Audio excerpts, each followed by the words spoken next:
Joriy yilning 23-aprel kuni O'zbekiston Respublikasi Fanlar akademiyasi Abu Beruniy nomidagi Sharqshunoslik institutida akademik Ubaydulla Karimov nomidagi sharqshunoslarning an'anaviy 20-xalqaro anjumani bo'lib o'tdi. Mazkur tadbirda ishtirok etgan muxbirimiz so'z so'ramoqda. Marhamat, navbat sizga. Tadbirda Fanlar akademiyasi tizimidagi institut va muzeylar, bir nechta oliy ta'lim muassasalari va boshqa bir qator mahalliy hamda xorijiy hamkor tashkilotlar vakillari rahbarlari ishtirok etdi.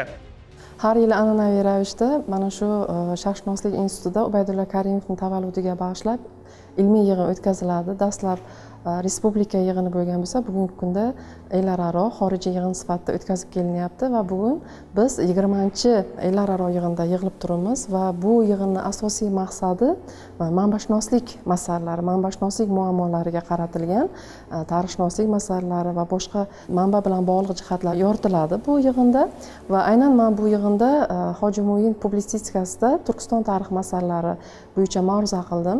Bugungi Ubaydulla Karimov nomidagi konferensiya aslida ikkinchi bosqichning boshlanishi hisoblanadi. Sababi dastlab bu yosh sharqshunoslarning ilmiy konferensiyasi bo'lgan, respublika miqyosida edi va keyinchalik xalqaro miqyosga o'tdi va men bugun bu konferensiya faqat yoshlar emas, butun boshqa olimlarni jalb qilgan bir xalqaro anjuman sifatida e'tirof etilmoqda. Bu yilgi konferensiyamiz o'tgan yilgisidan ko'tarinkiroq ruhda o'tyapti. Nafaqat konferensiya ishtirokchilarining geografiyasi, balkim kelib tushgan maqolalarning sonidan ham buni ko'rishimiz mumkin. Xususan, joriy yildagi konferensiyamizga 100 dan ortiq maqolalar kelib tushdi. Shulardan 70 dan ortig'i saralanib olinib, to'plam holiga keltirilmoqda. Tadbir O'zbekistonning boy ilmiy va madaniy merosini chuqur tadqiq qilish, zamonaviy ilmiy yondashuvlarni ilgari surish hamda xalqaro ilmiy aloqalarni mustahkamlashga xizmat qildi. Bugungi yig'in bizga birinchi navbatda mana shu manbalarni o'rganish, nazariy, uslubiy asoslarni o'rganishga oid ma'ruzalar tinglandi. Nimalar qilish kerak?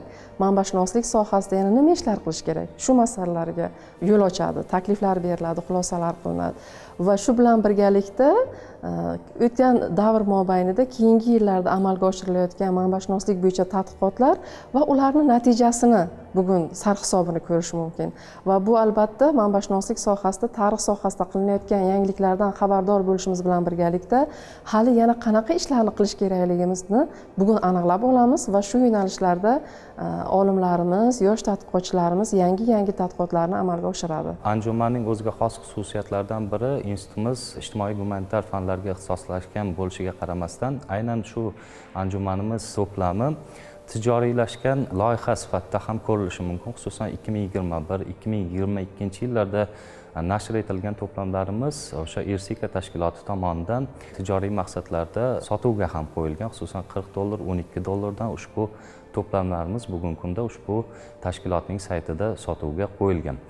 Va biz bevosita o'sha yilgi tajribadan kelib chiqqan holatda institutimizning ikkita asosiy yo'nalishi mavjud.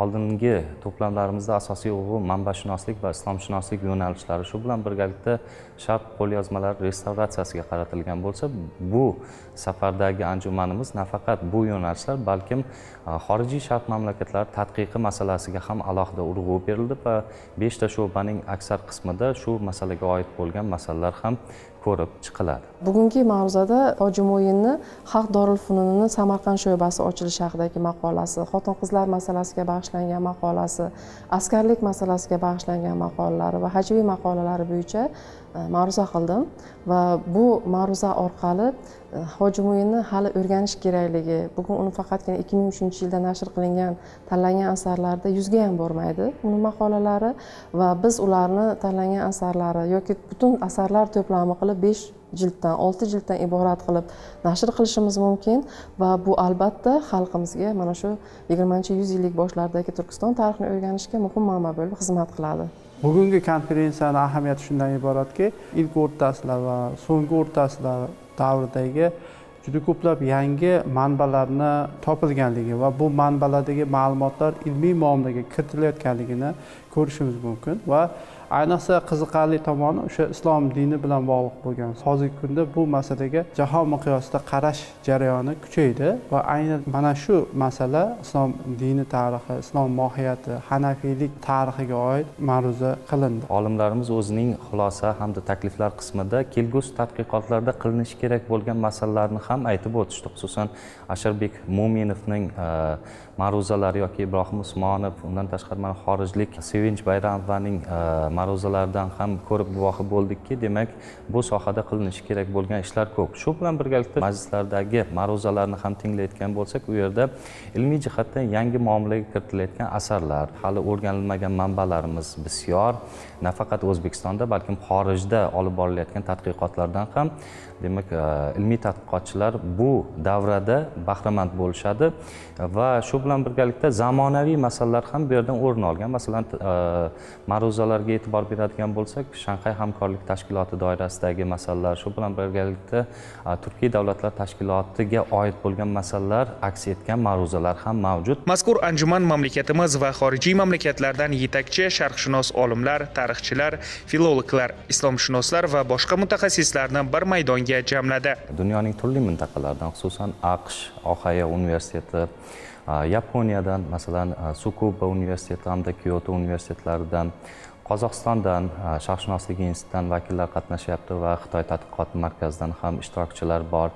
Shu bilan birgalikda Turkiya, Ozarbayjondagi turli xil o'sha ilmiy tashkilotlar xodimlari tomonidan ham maqolalar kelib tushdi va ular bugungi anjumanimizda qatnashmoqda. Bugungi konferensiya nafaqat yosh sharqshunoslarni kashf etadi, balkim yangi ilmiy yutuqlarni ham amaliyotga tatbiq qiladi. Ayniqsa bu konferensiyadan olgan taassurotlar orqali yoshlarimiz yangi tadqiqotlarni olib boradi va shu bilan birga nashrlar paydo bo'ladi, ilmiy maqolalarni xalqaro konferensiyalarda bu masalalarga oid yangi ma'ruzalarni tayyorlaydi degan umiddaman.